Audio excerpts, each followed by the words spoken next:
This is CGTN, China Global Television Network.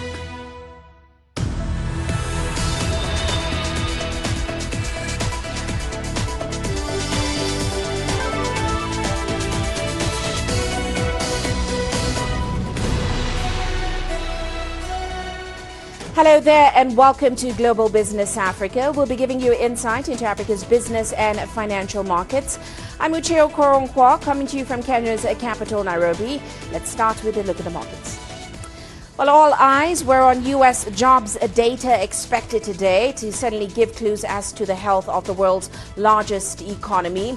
In the meantime, emerging market stocks rallied, looking to end a third straight week higher. Now, MSCI's index of emerging market stocks hit a one-month high and ended the week up about 1%, with the gains largely broad-based. There was a similar picture across Africa's key markets, with most posting some gains on the day.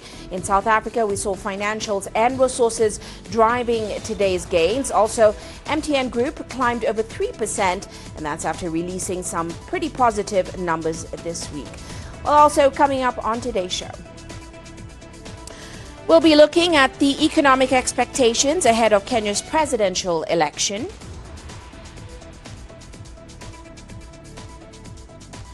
China announces a series of countermeasures after Nancy Pelosi's visit to Taiwan. And Tunisia's island of Jerba switches to biodegradable bags. That's following a ban on single-use plastic bags. Now, East Africa's economic powerhouse is set to hold elections on Tuesday to select a new president. President Uhuru Kenyatta will be stepping down after serving his constitutionally allowed 10 years. Now, many voters want a change, frustrated by corruption and, of course, skyrocketing prices. But both frontrunners vying to succeed Kenyatta have ties to him. Young citizens are particularly disenchanted, and many have not bothered to register to vote. The number of registered voters aged 18 to 34 has dropped more than 5% since the 2017 election. That's despite population growth of around 12%. When the Independent Electoral and Boundaries Commission was registering voters, they had a very, very difficult time meeting their targets in terms of registering voters. What was particularly noticeable was that young people were not registering in the numbers that were expected.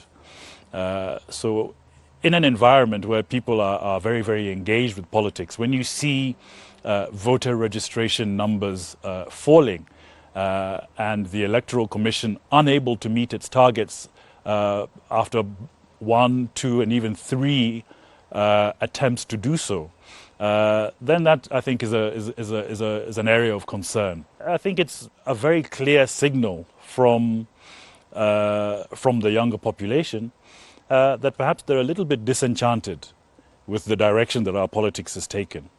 They're perhaps not feeling as if the politics of the day is inclusive enough for them and doesn't necessarily address many of the issues that they would wish to see addressed.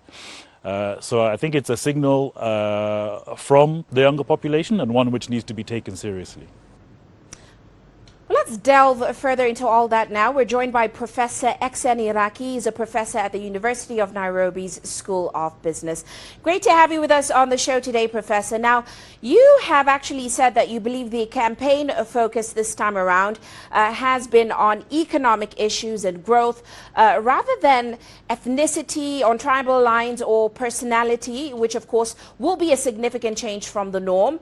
Are you referring to the voters or political leaders? What do you believe is the reason behind this? Good evening. Both the voters and the politicians are focusing on economic issues, which is very unprecedented in terms of Kenyan elections. But I guess one of the reasons is that everybody is suffering. If you look at what is happening in Ukraine, if you look at COVID, everybody is suffering because of those two crises. So by talking about economic issues, the politicians are able to identify with the needs of the voters. So it's not just about voters, not about the politicians. Everybody is talking about economics. The other reason why that is very good is you are able to hide other problems that are facing this country: ethnicity, tribalism, corruption. You can cover them by talking about economic issues. So it's a very ingenious and a very clever ploy by politicians to make sure that certain issues are discussed and others are left out. Well, even then, the key issues for most voters in Kenya are the growing cost of living, corruption still, unemployment, and of course, Kenya's growing debt burden is one of them. The two front runners, they seem to be promising a bag of subsidies and social programs going forward. And you say both manifestos are pretty inward looking. Briefly take us through their plans and your thoughts. The reason why I argue that the two manifestos are inward looking is because they are just looking at the local issues. They're looking at the small businesses. They're looking at the local issues that are very pertinent to the person on the streets. They're not focusing on external issues. They're not talking about external trade. They're not talking about African free trade area. They're talking about Kenya's interaction with the European Union, Kenya's interaction with China, Kenya's interaction with other countries. So they are talking about the people on the streets, what is happening inside the country, and ignoring what is happening outside. If you look at the main issues they are looking at, for example, giving people money as loans to start businesses, or giving people some stipend at the end of the month because they cannot get enough money to feed themselves. All those are local issues. External issues are ignored. Well, it's interesting because there is a wild card in this presidential election, the candidate George Wajakoya, and part of his plan is to wipe out Kenya's debt by establishing a medical cannabis industry. And you actually say his plan is one of the only outward-looking economic manifestos. Is he onto something? Yes, that's what makes his manifesto very unique, because when others are talking about internal issues, when Wajakoya is talking about external issues, exporting to China, exporting to other countries, that makes him very outward looking, and that makes his campaign very unique. It's a bit outlandish, it's a bit entertaining, but I think he has a few points, because if the economy of Kenya has to develop, you must focus beyond the borders. You must look at the East African region. Must look at our markets, China, US, South Africa, and anybody who can buy our goods and our services. Is he onto something, or is he a viable candidate? He is not a viable candidate. I think he's just providing us with harmless entertainment. I don't think he'll get even 100,000 votes. If he gets that, you have done very well. He's just an entertainer, in my opinion. Well, very quickly, let's get on to voter registration, because as we mentioned earlier, it's still quite low, especially amongst young people in the country. Many seem to be discouraged by past administration's failures when it comes to issues like corruption, unemployment, poverty. What do you expect will be the turnout this time around, and how could it influence the outcome of this election? If you look at the voting that we are going to get into next week, I think the biggest determinant is going to be the voter turnout. If you look at the past two elections, the voter turnout has hit in some constituencies 96%, some almost 100%. But because there are no big issues in this election, I don't think the voter turnout will be very high. I expect to be maybe in low 80s or maybe high 70s. And that is what is going to determine the winner in this poll. Whoever is going to make voters come out and vote is likely to be the person to win, probably more than anything else. The biggest problem is that the young people never registered, so they may not be a significant factor as far as voting is concerned, which means that a lot of people are going to vote very conservative, because it is old and elderly voters who will be voting, not the young people, as we expected. Well, we do thank you so much for those great insights, Professor. That, of course, was Professor Exen Iraki, a professor at the University of Nairobi's School of Business. Well, let's head to South Africa now. Where government and business delegations from the country met their counterparts for 2 days of talks and negotiations in Botswana's capital, Gaborone. Now, the parties explored closer cooperation and opportunities for increased industrialization of the two economies. Here's Angela Coppola with more. Over the past 5 years, South Africa's foreign direct investment stock in Botswana reached $5.1 billion in 2021. Conversely, between 2003 and 2021, there were 9 FDI projects from Botswana to South Africa, which attracted capital investment worth $243 million. It is my sincere hope that the business forum we've just had during the past 2 days is the beginning of the regular business-to-business interactions between our two countries.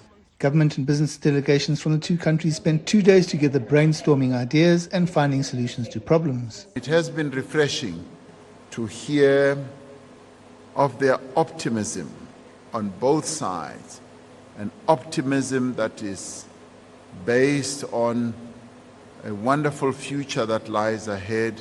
President Masisi says there are lots of opportunities for more trade between the two countries. These range from exporting power to South Africa, vertically integrating automotive components manufacturing into the South Africa auto value chain, which is on a positive growth trajectory, as well as our diamond hub, having linkages with the OR Tambo Special Economic Zone, among others. Ramaphosa confirmed that by tapping into the different strengths of the two countries, they can grow the continental export market. We, together at this roundtable, have affirmed that deepening intra-African trade and investment and taking advantage of the opportunities presented by the African Continental Free Trade Area can hasten an inclusive and sustainable economic recovery for the region and our own continent. The trade deficit is large. South Africa exported goods and services worth $39 billion to Botswana in 2021. Exports from Botswana to South Africa grew by 2.53% or $812 million over the last 5 years. The relationship between South Africa and Botswana is one-way traffic, and these meetings are meant to address that situation.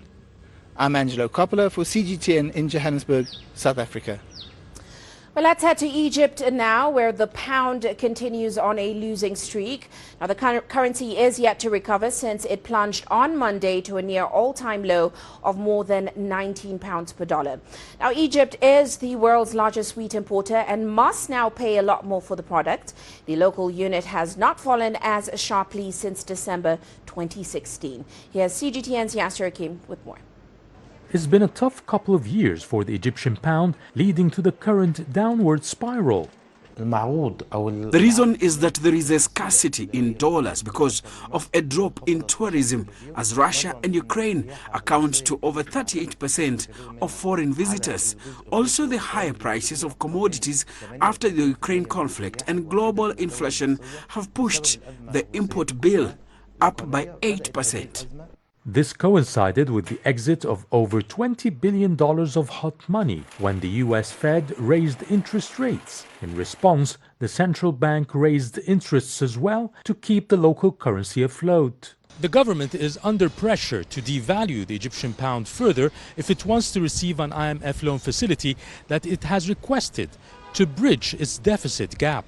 It's a repeat of the 2016 scenario, when the Egyptian pound had a free fall from £6 to the dollar to £18 and then reached 19.3 to the dollar, an all-time low because of a $12 billion IMF loan program back then. The International Monetary Fund has clear conditions in its structural programs. Having a fair price against the dollar without protection is essential for business. Not knowing the future currency rate prevents investors from planning ahead, so they are afraid to invest, and this leads to a recession. The pound has to be floated completely. The government is reluctant to take that road, fearing inflation hikes would trigger public dissent. Some are calling for officials to seek an alternative strategy. We should increase exports to increase dollar revenue, reduce imports, create self-sufficiency in some food commodities, and offer more incentives to attract foreign direct investments. All this will increase dollar supply. However, global pressures could be too strong on the short term. Most financial institutions and analysts predict the Egyptian pound would plunge to a record 20 per dollar or beyond in the next year. Yes, Hakim for CGTN, Cairo.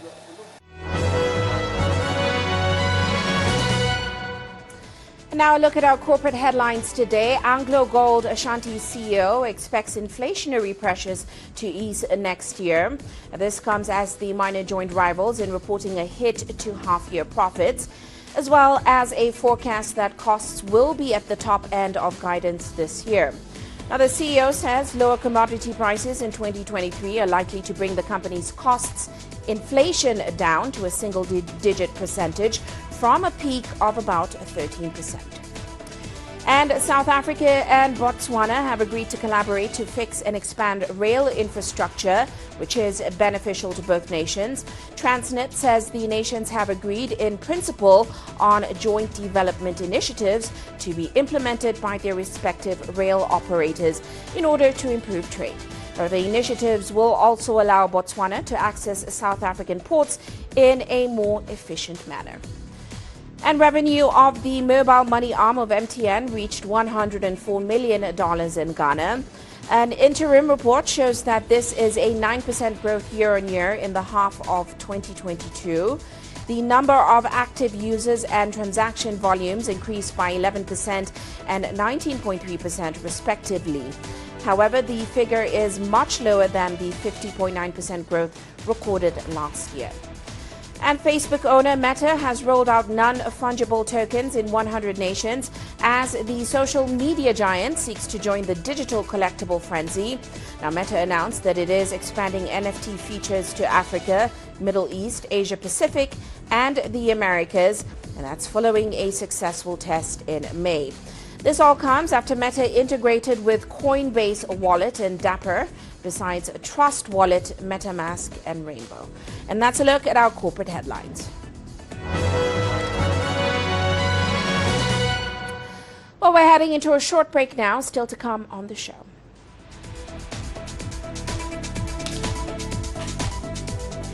Nigeria to lease 3 aircraft to get its national carrier off the ground. President Kenyatta officially opens a $333 million offshore oil terminal in Mombasa. The world economy as we know it is about to change.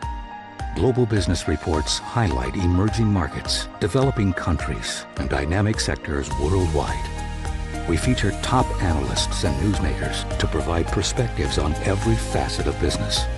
From an on-the-ground perspective, we provide you with balanced and objective assessments. Fast, sharp, and insightful. Global business, only on CGTN. So this is it, I'm just about to be shot. The little tents here, bottles are being thrown as they do so. There are about 3 critical bridges here in Malawi. That's one of them, we're going to cross that bridge. As you can see behind me, police forces who are replying with gas. Gas just came in. Tear gas, so it's all begun now. Divisions leading the charge into West Mosul have brought us here. Just got to be careful here with some gunshots. This is where most of the fighting has been concentrated. Is the front line now after 9 days of fighting? We're about 2 to 3 kilometers from within the front clear line. view of this front line position. There's more to this place than just glorious landscapes. There's more to it than just, say, Table Mountain or glorious, endless salt flats. There's more to it than countries that are home to some of the deepest mines in the world. There is so much more to this place, even if it is home to some of the finest diamonds on the planet. It is the sheer diversity of the people who call Southern Africa home and the relentless drive to make it a better place that make it so special. And we know that because this too is home.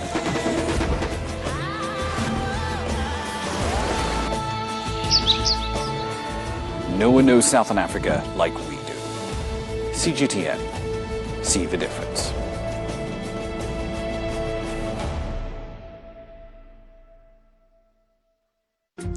Africa is the nexus of enterprise, and global business will tell you why it matters. From the mega investment projects to multi-billion-dollar mergers and acquisitions. Africa today collects, just in terms of revenues from taxes alone, $545 billion a year. If you take 10% of that and you devote it to the energy sector, problem solved. All this on Global Business, weekdays at this time on CGTN.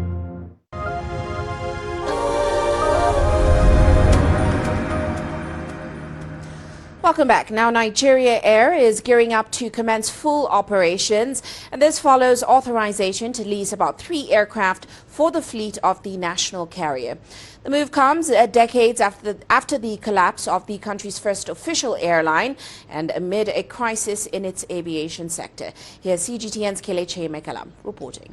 We're starting with 3 aircraft for the first instance to do the runs, and then we progress. Nigeria's aviation minister, Hadi Sirka, announcing the Federal Executive Council's approval of a new fleet for the national carrier. He says the incoming airline will eventually acquire a mix of Airbuses and Boeings to its fleet. The lease, to me, it's a positive thing in the sense that there are so many packed aeroplanes globally. We don't have money, okay? So that means you're not going to go and look for, say, $70 to $200 million to buy an aeroplane. The country's former national carrier, Nigeria Airways, ceased operations in 2003. While stakeholders in the aviation sector laud the relaunch, they worry that the current economic realities and challenges in the sector would put a strain on operations.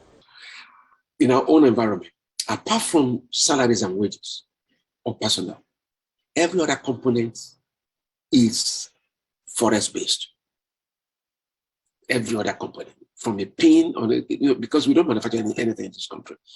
So that's, to me, for the best returns on investment and the quickest returns on investment, the model that they have chosen is wrong. Aviation is a very resilient activity.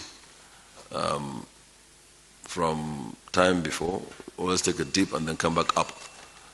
We will get out of the problems we are facing. In Nigeria, a combination of the COVID-19 pandemic and high operating costs have run some local airlines aground. Some say if properly managed, the national carrier could be a catalyst for economic growth. Kelechi Mekalam, CGTN Abuja, Nigeria. Now, the Organization of Petroleum Exporting Nations and its allies have increased Nigeria's oil quota to 1.83 million barrels per day in September 2022. Now, this was all part of actions targeted at achieving increased stability in the global oil market. But there are questions over whether Nigeria can meet that quota, as of course the country is currently grappling with massive oil theft, which has seen its production level dip. CGTN's Deji Bademosi with more on that. The increment in Nigeria's OPEC production quota should have come as great news for the country, but that is not the case. Nigeria has consistently failed to meet its OPEC quota since late last year. From January to April, it could only manage to produce 1.3 million barrels of oil per day, which is far below its OPEC quota for the period and below the country's reviewed benchmark of 1.6 million barrels per day. You can imagine if we were, pumping an additional spotting an additional 300,000 barrels of crude oil per day, what that will have meant for, government revenues during the period. Authorities say oil theft is the main cause for the drop in production. One of the regulators of the Nigerian petroleum industry estimates the country loses at least 150,000 barrels of oil per day, or $4 billion annually to oil thieves. Experts say the situation is even discouraging further investments in the country's oil and gas industry. When you look at the active drilling rigs on land locations, swamp locations that we technically call shallow waters and deep offshore, all the active drilling rigs today, if you count them, they are not up to 15. And if you don't have active drilling rigs, drilling or going in there to bring out or scoop out the crude oil, how can you get the production? How can you boost the production? The situation is indeed telling on the country's finances and also leading to scarcity of foreign exchange. The gross oil and gas Federation revenues for full year 2022 was projected at 9.37 trillion naira for the whole year 2022. But as at April, only 1.23 trillion was realized out of the prorated portion of 3.12 trillion as at April 2022, representing a mere 39% of the performance against the target. In April this year, the country's Navy launched its biggest ever operation to combat oil theft in the country's Niger Delta region. It says it has so far made several arrests, recovered several equipment used by the oil thieves, and recovered stolen petroleum products valued at nearly $58 million. Crude oil theft is dangerous. I mean, you're talking about economic marauders here. You're talking about economic vampires. You're talking about people who are suffering from moral insolvency and moral bankruptcy. The authorities are confident they would be able to curb the oil theft and push the country's oil production back up. But it's difficult to tell at this moment if and when the country can meet its new OPEC quota. DG Bademasi, CGTN, Lagos, Nigeria. Meanwhile, Kenya's President Uhuru Kenyatta has officially opened the $333 million offshore Kipevu oil terminal at the port of Mombasa. Now, the 770-meter long jetty, has a capacity to load and offload all categories of petroleum products from very large sea tankers. This will enhance supply and ensure price stability of petroleum products in the country and the region, saving the country over $16 million incurred annually in demurrage costs. Now, the jetty was developed as a part of sustained government efforts to lower fuel pump prices in the country. It was implemented by China Communications Construction Company and is said to be the largest of its kind in Africa. We have successfully overcome engineering difficulties such as dredging, offshore main construction, onshore civil work, service building construction, submarine pipeline construction, installation and commissioning of oil process systems to ensure on-time delivery. During the construction, we adopted some marine monitoring methods and transplanted mangroves, which effectively protected the marine environment. Now, Egypt has added 1 million families to a social welfare program that provides cash transfers, bringing the total number of beneficiaries to more than 20 million people. The presidency says 9 million needy families will also receive separate exceptional aid over 6 months as the North African nation fights off the effects of the global contraction on its fast-growing population of 103 million people. The Takaful and Karama, or Solidarity and Dignity Social Safety Net, is a monthly payment program to support the vulnerable from internal and external economic shocks. طبعا برنامج تكافل وكرامة.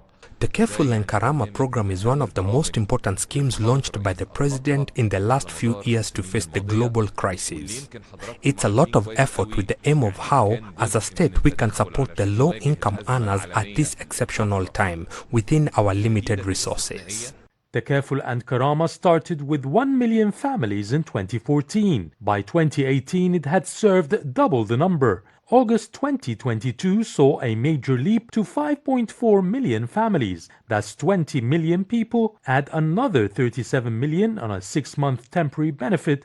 The total is 57 million, over 50% of the population, at a cost of nearly $27 billion. Takaful payments goes to poor families, but on conditions such as to have no more than 3 kids, while Karama focuses on senior citizens over the age of 65 years old or those who have a disability that prevents them from working. One beneficiary is 73-year-old Dorman Rabia Hassan, who lives alone in this basement room as his 5 children are married in different cities. He receives about $30 a month of financial aid.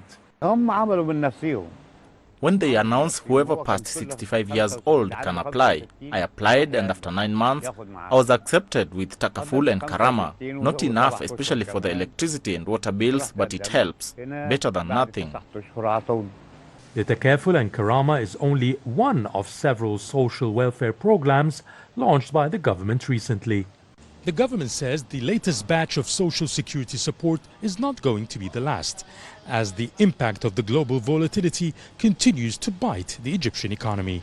Yes, Hakim for CGTN, Cairo. Now, Tunisia and Algeria have signed a deal to develop bilateral cooperation in tourism. The agreement was made at a tourism commission meeting held in Tunis this week. Now, under the new agreement, the two nations will create a financing mechanism for joint tourism projects, as well as strengthen public-private partnerships, and also develop tourist transports to link cities of the two nations. Both sides have also pledged to set up an executive program for the period of 2023 to 2025. We have agreed to boost cooperation in tourism training, investment, the production and control of tourism products and services, as well as building and equipping tourist resorts. The Tunisian-Algerian Tourism Cooperation will also include launching and managing hydrotherapy centers and promoting the two North African destinations. It's necessary for Algerian and Tunisian tourism departments to work together because tourism is an important economic sector that can boost the economies in the two countries. This fifth session of the Tunisian-Algerian Sectoral Tourism Commission is very successful on all levels. We are developing a common vision and strategy for tourism. You are watching Global Business Africa. Let's take a short break now, but still to come on the show. China announces a series of countermeasures after Nancy Pelosi's visit to Taiwan. And Brazil's interest rate hits its highest level in 5 years. Change is on the horizon. Through the shifting of time, Africa's emerging tech landscape is creating new channels. There's a hunger for local African content globally. Shaped by innovation, carved out by a new generation of digital entrepreneurs, sculpted by a mobile revolution, trickling down to the most remote corners of the continent. TechSpot is seeking out the new concepts in technology, disrupting Africa's traditional sectors.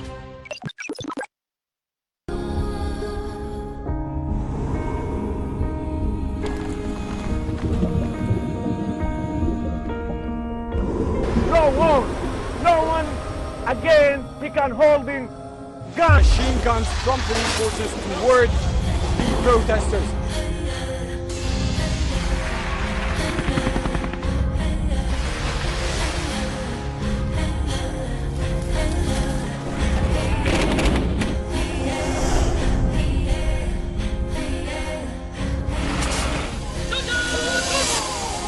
Were you worried about your life at that particular time? Not at all. What is your assessment of the state of the continent today? Africa has the potential to power itself. Excuse me.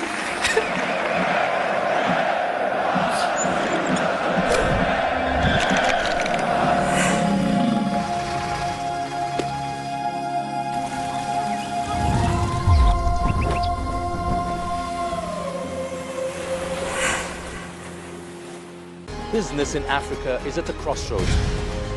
We celebrate those who are adopting and thriving despite the challenges, from grassroots to big businesses. Global Business takes you along for the ride as we track the making of a giant. Only on CGTN. How will your world change today? What happens here? What happens there? Or what do you make happen for yourself? If it matters to you, it matters to us too. Your stories are the stories that need to be told. Africa Live. Find your voice.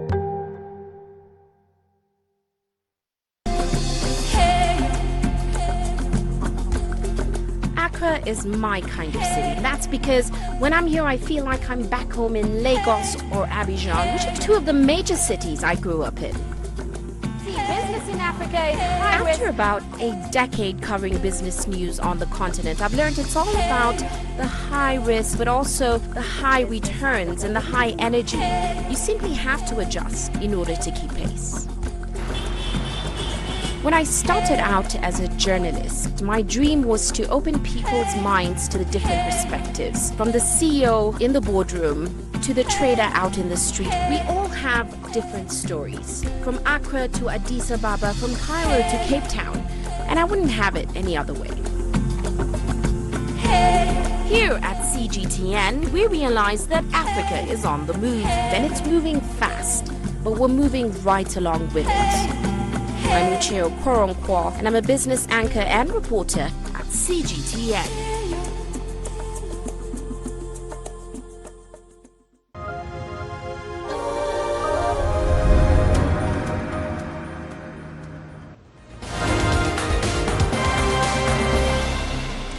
Well, let's now recap other news making headlines around the world. South Africa has recorded its first death directly linked to the Johnson & Johnson COVID-19 vaccine. Now, the patient was diagnosed with Guillain-Barré syndrome linked to a range of various vaccines and other conditions. Now, Johnson & Johnson has responded saying that GBS was associated with the administration of various vaccines. Meanwhile, the Africa Centers for Disease Control and Prevention has asked African nations to enhance their capacity to detect monkeypox cases and sequence their genomes. This all comes as the number of those infected with the disease across the world continues to rise. And authorities in Niger have partnered with aid organizations to train volunteer health workers. Some regions in the West African nation don't have enough health personnel, and this has hampered efforts to manage endemic diseases. And that is a recap of other headlines this hour.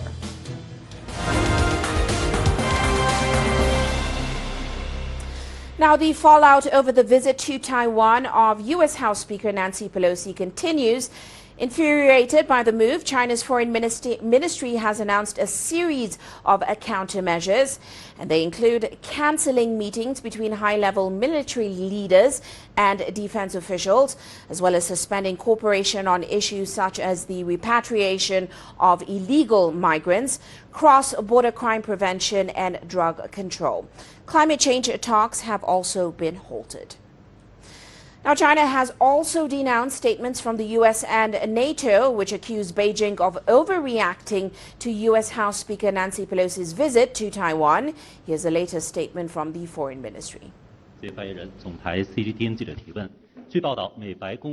Some media reports that quoting top U.S. and NATO officials are saying that China has chosen to overreact and use the speaker's visit as a pretext to increase provocative military activities in and around the Taiwan Strait, calling China's response part of the manufactured crisis.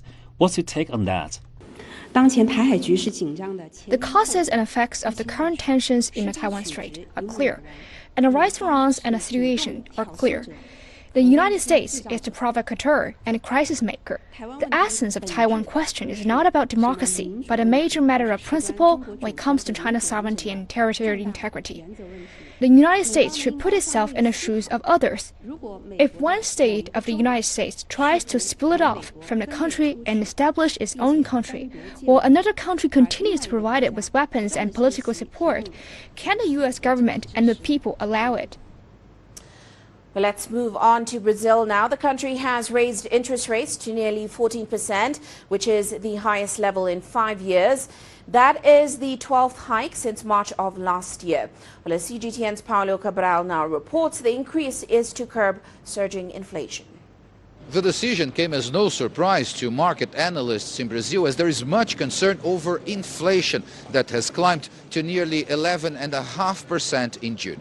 Interest rates hikes are the textbook strategy for central banks to fight rising consumer prices. Signs of improvement, including a reduction in unemployment and higher forecasts for GDP growth, have created more space for Brazilian authorities to increase the rate in 50 basis points. raising the benchmark lending rate to 13.75% from 13.25%. It's the 12th consecutive interest hike since March 2021, when the rates were at 2%.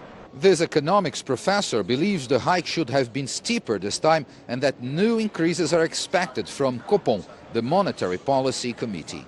E eu vejo que a gente ainda vai ter muita pressão inflacionária ao longo. I think there is still much inflationary pressure ahead to which authorities will have to respond.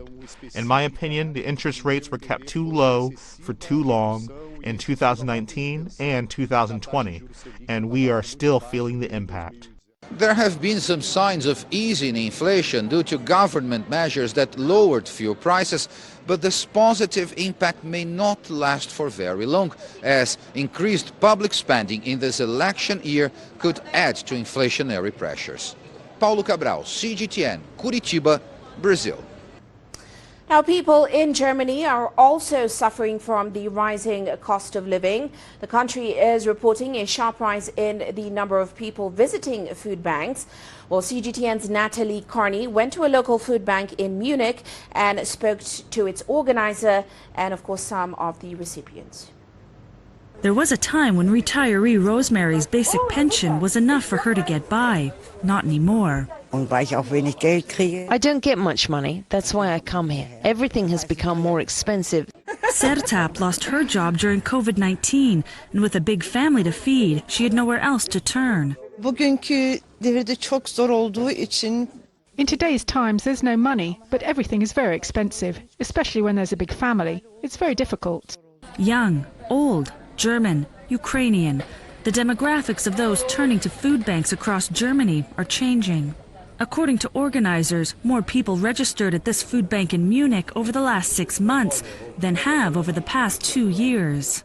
People who used to be on the other side, donating and helping us, are now coming and asking for help. And we have lots of families now. It's just not possible for a normal family just to get along. With basic food prices up 15%, COVID-19 job losses, Ukrainian refugees, and surging energy costs, all of Germany's 962 food banks are seeing longer queues. Inflationary prices are also having an effect on the donations that food banks across the country are receiving.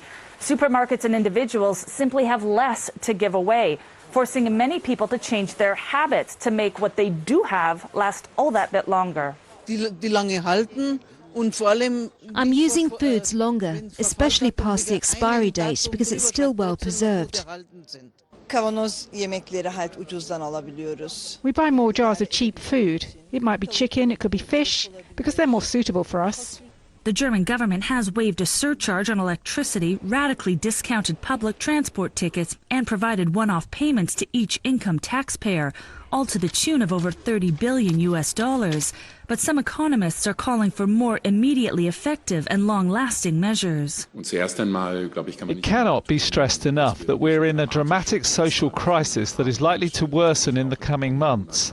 The current relief packages do not sufficiently protect people with low incomes and need to be clever in the sense that financial transfers, giving people money, is a much better measure than making certain things cheaper.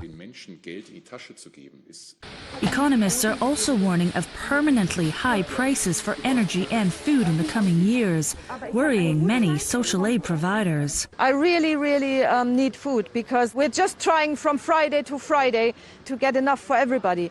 So too are recipients. There are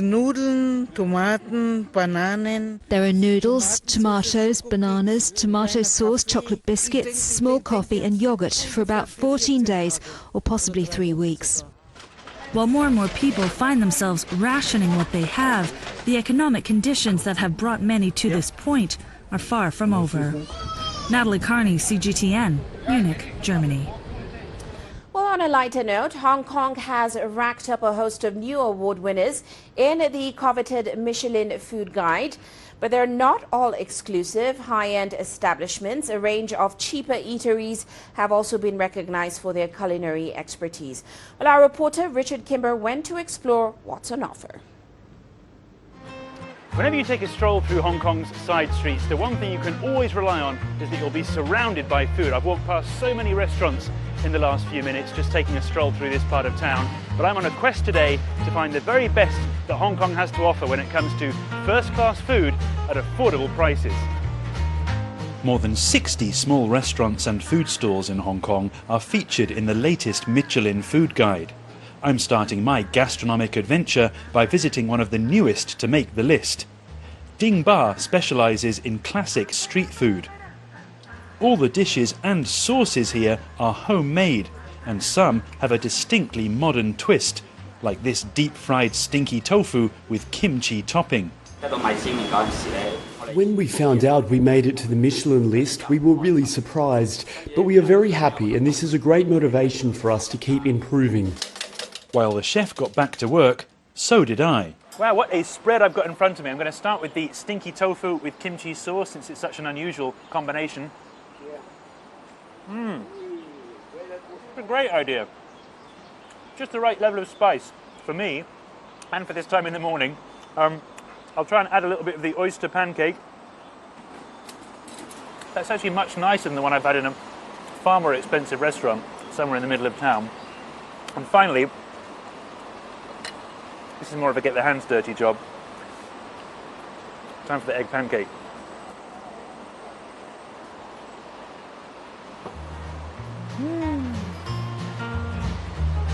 That's a great way, excuse me, to start the day.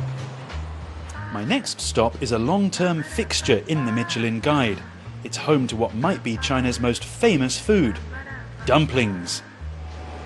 Mr. Wang, the restaurant's owner, came to Hong Kong from China's northeastern province of Shandong 19 years ago and brought his favourite food with him.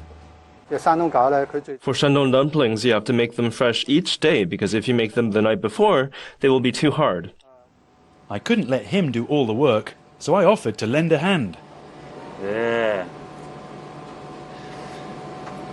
This is almost perfect, with the emphasis on almost. Sifu, I think I have too much topping. A few expert repairs later... Spot the difference. Ready? You'd never know. Oh, yeah. Good. I generously offered to eat that one myself, along with plenty more of Chef Wang's creations.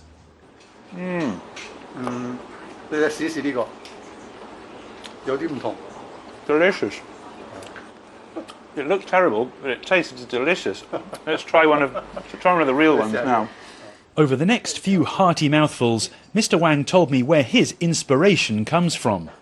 The dumplings we make are the same as the ones my mother made when we were little. We make our own pastry so we can replicate the taste of our hometown. His success story inspired me to continue on my journey.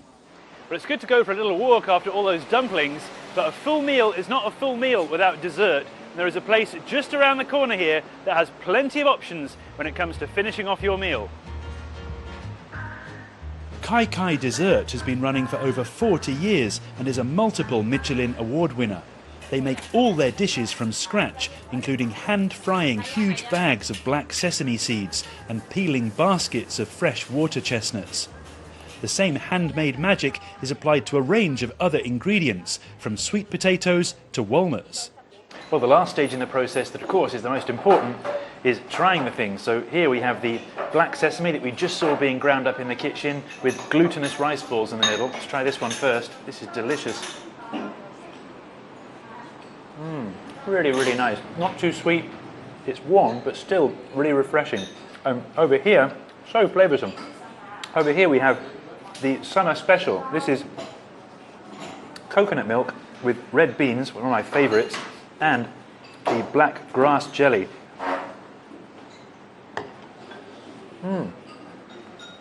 Also really delicious.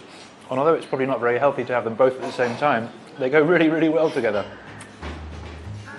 I wasn't the only one enjoying myself, and from my day of intensive research, it seems whatever the latest global high-end food trends are, there's still an enduring love in Hong Kong for traditional, simple street eats. Richard Kimber for CGTN in Hong Kong. Well, on that note, let's take a look at commodity markets today. Oil prices rising slightly, and that's after falling to their lowest levels since before the Russia conflict on Thursday. Now, the market is concerned over supply shortages, but that was countered by expected declines in fuel demand. And a quick look at the softer commodities. Arabica coffee futures slipped today, and dealers say concern that a global economic downturn could curb consumption of coffee remained a bearish influence on the market. But of course, the market remained underpinned by falling stocks. Well, let's take a short break now, still to come.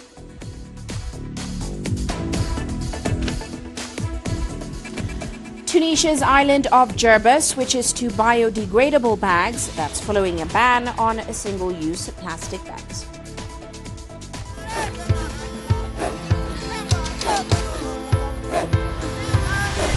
Africa is a continent of diversity, with varied climate and enchanting geography, and a people so distinct, but with a shared enduring spirit. We are at the heart of the continent to bring you the untold stories. Let's have a look. We celebrate Africa as it shapes its own destiny. I've been Tunis, Cairo, Juba, Johannesburg, Ethiopia, Tanzania. Africa Live. Find your voice. The greatest journeys, the greatest sights, the greatest adventures. Here in Qanater, this weir allows the locals to walk on water. We're far more than just TV news. We're your passport to the wonders of Africa.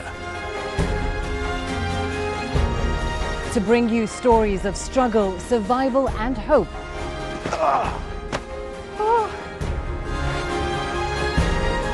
So let's explore.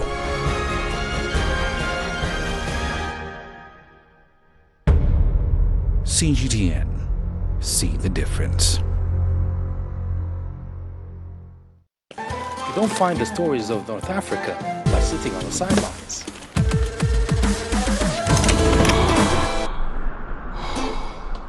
No one else will take you where we can in North Africa. And no one else will show you what it's all about. CGTN, see the difference.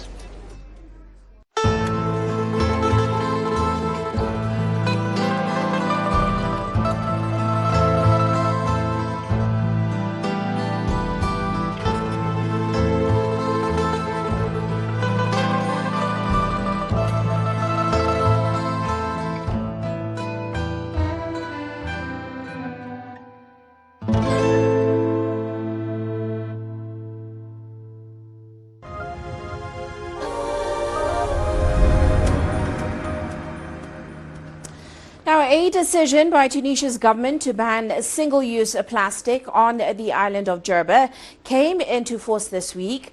Now, 3 municipalities have signed an agreement banning the production, distribution and the use of plastic bags.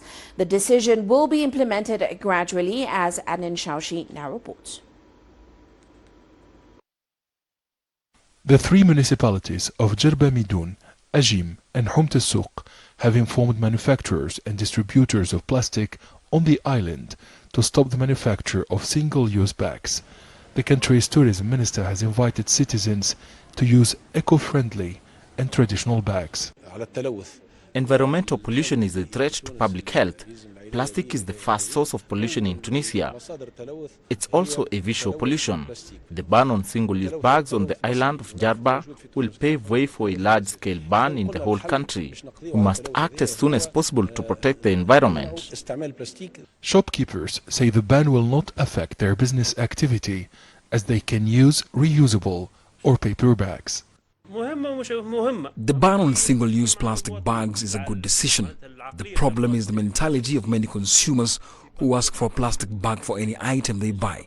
Changing mentalities is important for the success of this project. Many Tunisian consumers have welcomed the decision of the authorities. Following months of sensitization campaigns, authorities from December will enforce penalties ranging from $100 to $1,000. I'm in favor of this initiative. There are more plastic bags than trees in the streets. Throwing plastic bags is catastrophic for nature. I hope the government will be strict on imposing the ban. In March 2017, Tunisia banned the use of non-biodegradable bags in supermarkets and pharmacies. Producers' figures show that the use of plastic bags in supermarkets, which account for 30% of total plastic use, was reduced by 94% in the first 12 months. Experts consider any regulation which limits the use of plastic as a step forward towards preserving the environment. The latest ban on single-use plastic bags is a continuation of the previous decisions. The ban was successful in supermarkets. The plastic affects water resources and continues to pollute the Mediterranean Sea. In Tunisia, about 80,000 tons of plastic waste enters the environment, representing nearly 15% of all plastic that ends up in the Mediterranean Sea each year. Authorities in Djerba announced that there will be no production, import, selling or distribution of single-use plastic bags. The government says it will support professionals in order to convert their activity and produce biodegradable bags. Adnan Shawashi, CGTN, Tunis. Well, before we leave you today, a quick look at Africa's currency market. South Africa's rand is stable today as the market waited for the release of the U.S. jobs report. But it was quite a volatile week as we saw the rand swing back and forth on the back of shifts in global market sentiment. Now, in Nigeria, the naira performed better on both official and parallel markets today as external reserves in the country rose for the first time in over 2 weeks. On the black market, it pulled back from a record low, recovering to 660 naira per dollar. That's also after the country's anti-graft agents raided currency operations. Now, last week, it did cross 700 naira to the dollar on the parallel market. And that's it for this edition of Global Business Africa. Remember, you can send your feedback to the contacts on your screen. You can also follow us on our various digital media platforms. From me, Uche Okoronkwo, and the rest of the team, thanks for watching.